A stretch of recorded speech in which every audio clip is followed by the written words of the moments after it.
Na-compare. Luklok sa akin. Na?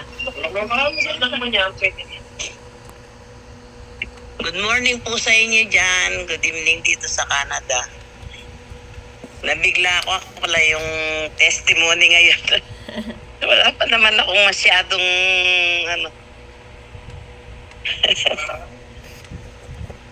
Ako pa nga pala si Teresita, ang nanay dito ng nandito sa Canada, yung lola ni Shanice, sila Darrell, Asia, Shaina, Marie, Paul, Aaron at saka si Gina.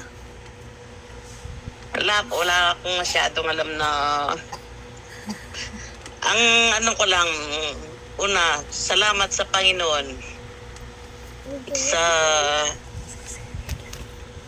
parang lang, panaginip yung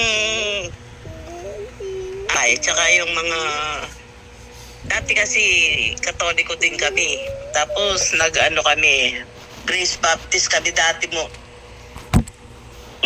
sa Davao noon nandun kami sa Davao. Kaya lang umalis yung pastor namin na pumunta ng Amerika. Kami na lang ang naiwan dito, yung mga yung mga naiwan nagpastor din dito doon sa Pilipinas noon. Ngayon, parang nawalan kami ng nung pagpatuloy kami sa aming noon. Ngayon, nung umuwi kami galing ng Canada, may kaibigan si Lolo na binisitaan kami sa bahay. Yun, ang namin doon, yung ang kabanal-banalan Diyos, yung namin doon, yun, ang ngayon sa namin, yung mga pastor namin doon, yung parang nakumbinsi kami dun sa religion na kami sa salita ng Panginoon. Parang walang pagkaiba dito sa natin dito. Kasi salita ng Panginoon yung pinapakinggan namin dun. Yun, nung bumalik kami nga dito, yung dati hindi na kami kila Darrell at saka kina Shanice. Pero dahil sa salita ng Panginoon ng nila, yun, parang walang kaibahan doon sa amin na pinasukan doon sa Pilipinas.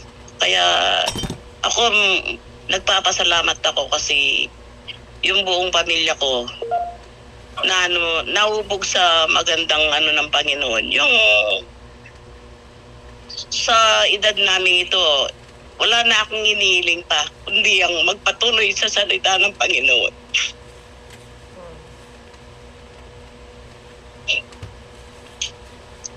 Yung bang parang panaginip lang. Kasi noon, parang inaano ko yung sana buong pamilya ko din sa salita ng Panginoon.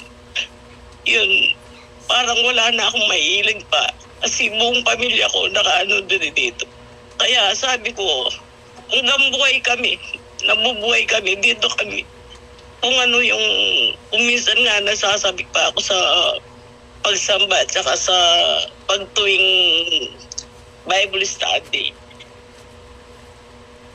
Kaya salamat sa Panginoon na kaming lahat ay nagkakaisa sa ng Panginoon.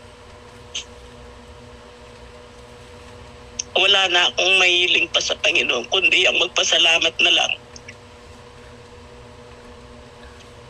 Si siya ay nakasalukuyan nasa Pilipinas. Kaya nagpapasalamat ako kahit wala na akong mahiling pa.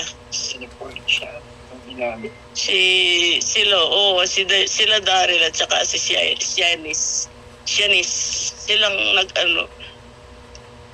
dito sa pamilyang ito na kami sa Panginoon na Yun naman ang inihiling ko, yung magkasama-sama kami buong pamilya sa ng Panginoon. Wala na akong mahihiling pa kundi ang magpasalamat sa mga anak ko na nagpapatuloy kami sa salita ng pakikinig at salita ng Panginoon. Yun lang. Maraming salamat. Salamat po. Amen.